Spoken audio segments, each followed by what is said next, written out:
Have you ever noticed something? People who feel empty inside often chase after external validation. They need crowds and approval to feel alive.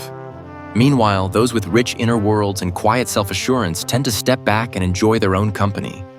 It's like this: the more spiritually mature a person becomes, the more they find peace in solitude. Working alone, thinking alone, doing things they love on their own, it's not about looking down on others or being out of touch. It's what happens after you've lived a little, felt deeply, and reflected honestly. You come to a simple truth. Loneliness is part of being human, but choosing solitude? That's a graceful way of living. When we're young, we're scared of being alone, yet we can't escape it. We long for connection, but don't always know how. As adults, we get thrown into endless social gatherings, only to realize it's often just a group version of loneliness. Then, with maturity, we learn to choose solitude.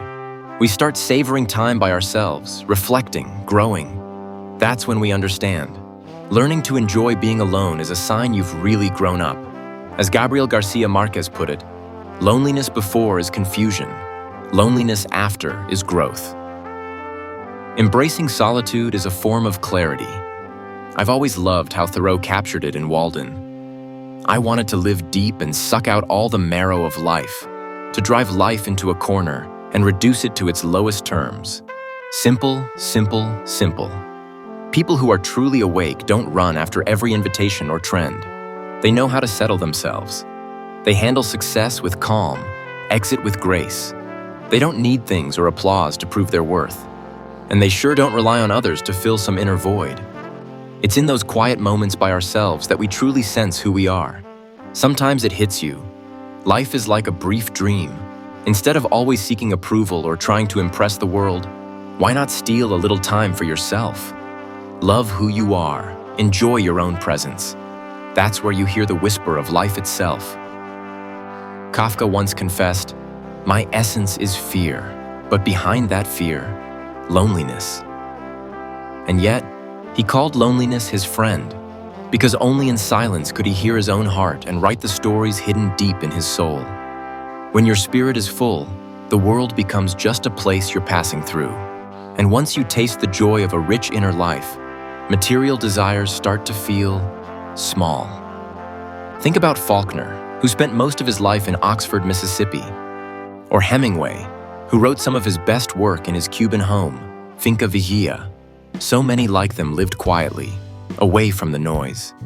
No endless parties, no crowded schedules, just nature, books, and their own thoughts. Everything they saw sparked inspiration. Everything they felt became part of their art. As an old saying goes, solitude holds its own quiet joy. Not everyone will understand. That kind of solitude, it brings a harvest of richness. Now look at our lives today, so rushed, so busy. We're pushed by wanting more, whipped by comparison.